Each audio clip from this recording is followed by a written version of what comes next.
रानबाजार खूप चाललाय कडक यात सर्वांचाच अभिनय आहे खूप खूप भडक.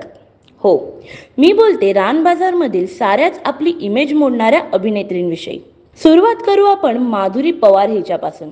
संधी मिळाल्यानंतर जर त्याचं सोनं करता आलं तरच ते खरं, हो ना? माधुरीनेही यात खूप वेगळा असा रोल साकारलेला आहे. तो म्हणजे विरोधी पक्षनेत्याच्या मुलीचा. त्यासोबत रिअल टक्कल करून तिने आपली डान्सर आणि टिकटॉक फेम इमेज मोडलेली आहे. आणि तिने या वेब सिरीज मध्ये काही बोल्ड सीन ही दिलेत असं ऐकण्यात आलेलं आहे.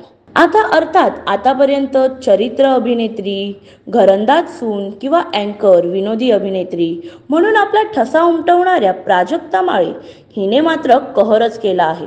मी काहीही करू शकते हे मराठीच नाही तर त्या बॉलिवूडकरांनाही तिने सांगितले आहे.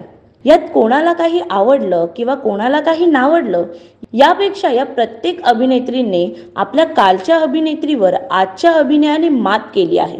त्यानंतर तेजस्विनी पंडित.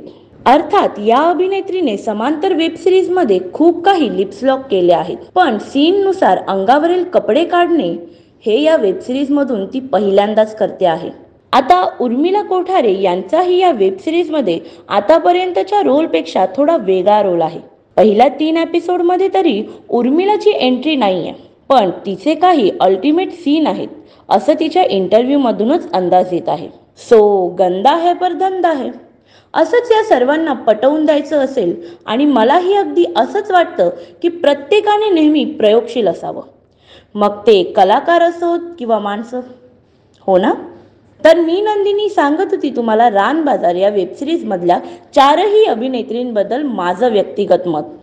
जर व्हिडिओ आवडला असेल तर व्हिडिओला नक्की लाईक करा आणि जर तुम्हाला सेलिब्रिटींविषयी व वेबसिरीज, चित्रपट याविषयी जाणून घ्यायचं असेल तर नक्की बघत राहा नंदिनी सोबत मराठी रिव्ह्यू.